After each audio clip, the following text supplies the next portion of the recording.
जो हमारे प्रदेश में कार्यरत आशा बहनें हैं उनसे जुड़ा हुआ है और सरकार कहीं न कहीं इन आशा बहनों की आशाओं पर लगातार पानी फेरती हुई आ रही है।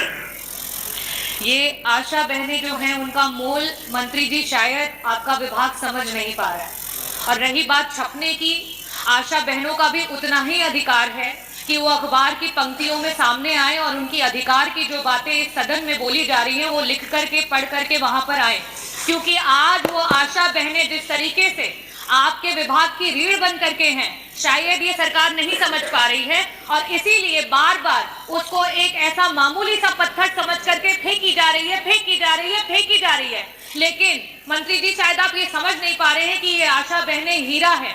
और उसका वर्णन, क्योंकि हमारे वित्त मंत्री जी यहाँ बैठे हैं, मैं कहना चाहूंगी कि इस विभाग में जो आशा बहनें जिस तरीके से काम कर रही हैं, चाहे वो संक्रमित रोग हो उनको बचाने के लिए, मैं बहुत डिस्क्रिप्शन के साथ नहीं बोलूंगी, लेकिन ये बजट से रिलेटेड है, इसलिए मैं कहना चाहूंगी कि जितना वो काम कर रही है, अगर उनका काम रोक दिया जाए तो आपके विभाग का जो संपूर्ण का बजट है वो पूरा का पूरा बजट भी आप लगा देंगे, तब भी आप उनके द्वारा किए हुए कार्यों को पूरा नहीं कर पाएंगे।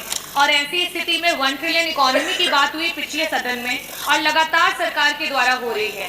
ऐसी स्थिति में 8 करोड़ का बजट है उत्तर प्रदेश की सरकार लेकर के आई है, लेकिन उस बजट में हमारी आशा बहनों के लिए कुछ भी नहीं है। मंत्री जी, मेरा प्रश्न आपसे ये है कि आप बात करते हैं कि उनका इतना मानदेय है और इतना सरकार दे रही है। मेरे पास आंकड़े हैं और मैं उसे टेबल भी करना चाहूंगी कि वर्तमान में 24 ऐसे जिले हैं और 25,000 आशा महिलाएं हैं जो हमारी वर्कर्स हैं जिनका भुगतान नहीं हुआ है। और आज वो रोडों पे हैं, वो जगह जगह पर आपसे मिलना चाह रही हैं, लेकिन उन्हें आपसे मिलने का अवसर नहीं मिल रहा है। और शायद इसीलिए नहीं मिल रहा है क्योंकि वो छप नहीं रही हैं। जो छपता है वो दिखता है और मीडिया की ये ताकत है और ये लोकतांत्रिक व्यवस्था की ताकत है कि हम उस चीज को, सत्यता को सबके सामने लेकर के आए। मेरा आपसे सिर्फ यही प्रश्न है कि 1 ट्रिलियन इकोनॉमी की बात करने वाली सरकार, इतने बड़े बड़े बजट लाने वाली सरकार, आज आपके विभाग की रीढ़ में सिर्फ और सिर्फ इसलिए क्योंकि आशा महिलाएं हैं उनको कोई दर्जा नहीं दिया जा रहा है, ना उन्हें राजकीय कर्मचारी का दर्जा दिया जा रहा है, ना उन्हें संविदा के कर्मचारियों का दर्जा दिया जा रहा है। और बार बार जब बात आ रही है कि उनको उनके अधिकार का पैसा मिले, क्योंकि वो हर समय काम करती हैं। प्रसव का कोई समय फिक्स नहीं होता है, हम सब किसी ना किसी परिवार से हैं और हम सब जानते हैं कि प्रसव किसी भी समय हो सकता है। और एक वो जो आशा बहन है, उस माँ के साथ वो 9 महीने उस प्रसव को झेलती है, उस प्रसव के साथ खड़ी रहती है और उसे अस्पताल लेकर के जाती है। ऐसी स्थितियों में क्या उसका अधिकार नहीं है कि उसे भी 18,000 का मानदेय प्रति माह मिले? क्या हमारी जो संगिनियां उनके साथ काम करती हैं उनका अधिकार नहीं है कि उन्हें 24,000 का मानदेय सरकार के द्वारा मिले? तो मेरा प्रश्न पहला तो मैंने पूछ लिया, साथ ही साथ मैं आपसे अपने अनुपूरक भी पूछ लेती हूँ कि आज अस्पतालों में जब वो महिलाएं प्रसव की महिलाओं को लेकर के, मरीजों को लेकर के पहुंचती हैं, तो वहां उनके रुकने तक का इंतजाम अस्पतालों में नहीं है। इस पूरे के पूरे उत्तर प्रदेश का कोई ऐसा CSC नहीं है जहां आशा बहनों के लिए एक कमरा रखा गया हो कि रात में अगर किसी महिला को प्रसव के समय लेकर के जाए तो उनको वहां रुकने का इंतजाम हो। ऐसी स्थिति में मेरी दूसरी आशा बहनों की तरफ से सरकार से मांग है कि आपके इतने बड़े बजट में से प्रत्येक CSC पे कम से कम आशा बहनों के रुकने का इंतजाम कराते हुए एक कमरा आवंटित किया जाए।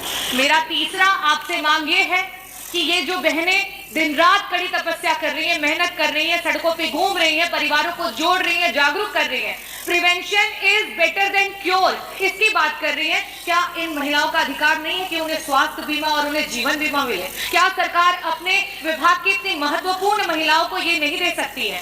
और लास्ट में मैं कहूंगी कि जो यातायात है उनके समय का बहुत ही इंपॉर्टेंस है, क्योंकि उन्हें समय से पहुंचना होता है जब जहां जरूरत होती है। ऐसी स्थिति में आपने अपने बजट में स्कूटी की बात की है, तो मैं ये भी चाहूंगी कि आशा बहनों की मांग है कि उन्हें स्कूटी दी जाए। ये चारों प्रश्न हैं मेरे और मैं अनुरोध करूंगी कि मंत्री जी दोनों सदस्यों के जो प्रश्न हैं उनके उत्तर दें। माननीय मंत्री जी।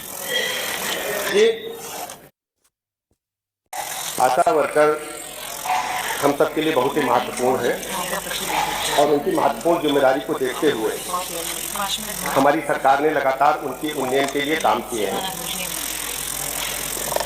आशा योजना भारत सरकार की योजना है और ये वॉलेंट्री सर्विस है। स्वैच्छिक सेवा के कारण उनको मानदेय मिलता है और जो विभिन्न केंद्र प्रदेश की योजनाएं हैं उनको क्रियान्वित करने पर उनको अलग से बोनस भी मिलता है। इस प्रकार हम कह सकते हैं इनको वर्तमान में 6,000 से लेकर के 11,000 रुपये तक, 6,000 रुपये मिनिमम है और 11,000 रुपये मैक्सिमम पेमेंट हमारी सरकार ने मानदेय और जो इनके बोनस है अतिरिक्त रूप से जो काम किया उसके आधार पर हमने अभी तक किया है। अभी 16-17 में